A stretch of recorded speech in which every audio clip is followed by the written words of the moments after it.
I ran into my old yoga instructor, Maureen, this week. She invited me to a new restorative yoga class she's starting. I told her I didn't stop going to yoga because it was too strenuous. I stopped because I felt I was getting too zen. She said, wow, I wish I had that problem. Then she said, oh, and your suntan went away. I said, as I get older, I'm trying to mitigate the ill effects of being alive. And I'm not actively pursuing a suntan anymore. But if it happens to find me, that's okay. It's kind of like the indwelling of the spirit.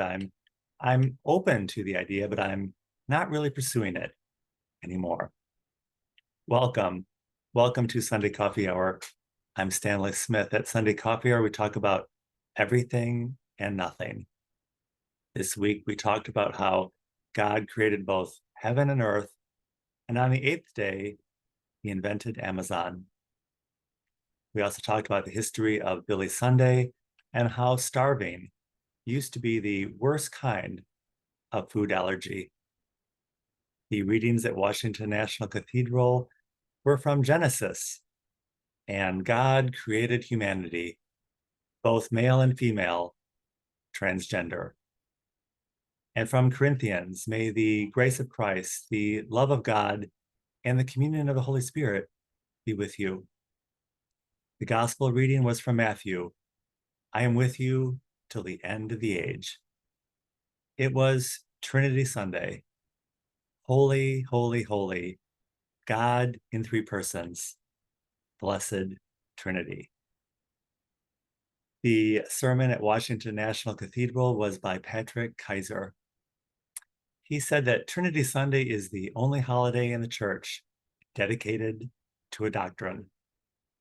He said, truth depends and demands that we believe in something we will never fully understand. The word Trinity, he said, doesn't even appear in the Bible. Patrick said it's based on the Corinthians passage that was read earlier, where Paul offers us the peace of Christ, the love of God, and the communion of the Holy Spirit to be with us. Apparently, there was a kerfluffle in early church history about making Trinity Sunday a feast day because some thought the Trinity should be celebrated every day of the week. The concept of the Trinity was created to help us understand grace, because it's only through grace that we can understand.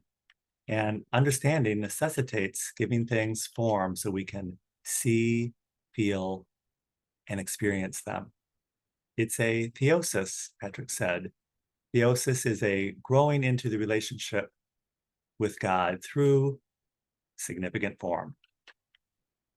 At St. James Cathedral, Lisa said that if you get anything out of my sermon today, know that it's about God. Lisa shared the story about growing up in her suburban Detroit family home and the family stereo record player. She said you could hear the arm of the player come across and drop the record into the place. And then you could hear the needle come across and drop in to a particular groove. It reminded me of the sermon Lisa gave a couple summers ago about the annual family summer vacation and the travel across the American West in the family car with the regular stops at the full service gas station. Lisa said that when she decided to major in music in college, she sheepishly told her father of her decision. And he looked at Lisa and said, you know, music has saved my life more than once. Lisa said, we experience music physically because it's something we feel inside.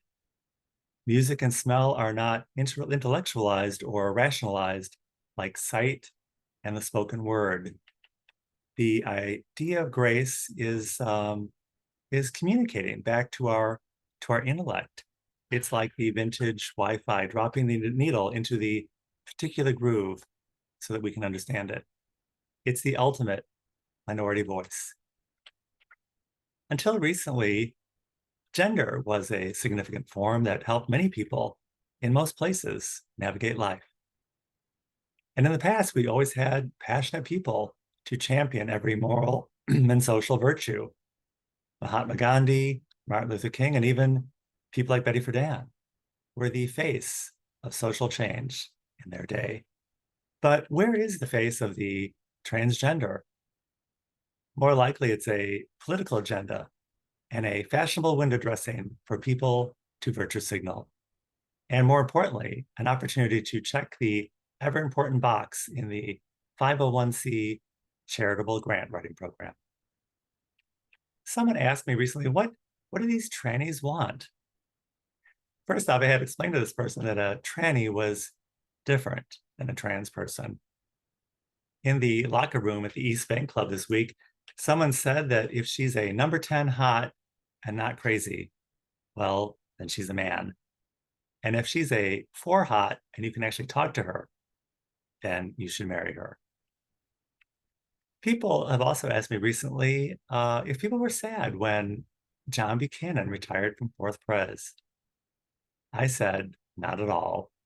No one was sad because there was nothing to be sad about.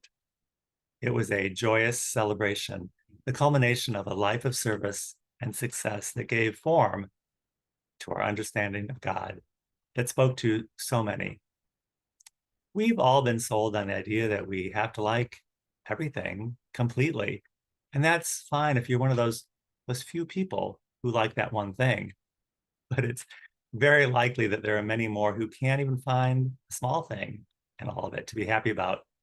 It's easy to please a small group of people all the time, but it's such a greater service to provide a portion of happiness and understanding to a larger spectrum of people. And that's exactly what John Buchanan did. If you dissect the history of pain, suffering, and trauma, you can see that healing comes to the afflicted. And everyone has to go through this process at least once in their lifetime. In World War II, we can see that it just turned out great for the winners. But what about Germany and Japan? We consider them allies today, but have we ever considered how it seems from their perspective? More recently, the pandemic narrative, we had those who followed the science and those who did not. Also, those who celebrated the election results and those who were the election deniers and part of the big lie. So where do we think the healing landed in all of that? When the Titanic sank, it was a horrific experience for everyone on board. It was a shared experience, but it was not the same experience for everyone. The steerage people had to claw their way from below deck, and those in first class experienced the annoyance of having their drink spill. It's all traumatic, no matter where we are. Trauma starts with suffering, and then emptiness, then polarization, and then reclaiming our power and moving into the merger of suffering and emptiness into healing. And I do believe this is where we hear the still small voice and where the experience of healing happens. It's truly something to celebrate. And for all those people who feel sad, well, all we can do is feel sad for them. The peace of Christ to you, the love of God to you, and the Holy Spirit, may it always be in communion with you. If you would like to join us at Sunday Coffee Hour is every Sunday at 12 noon Central Time on Zoom. I will include my email in the description of this video. I'll be happy to send you an invitation. And I look forward to seeing you very, very soon.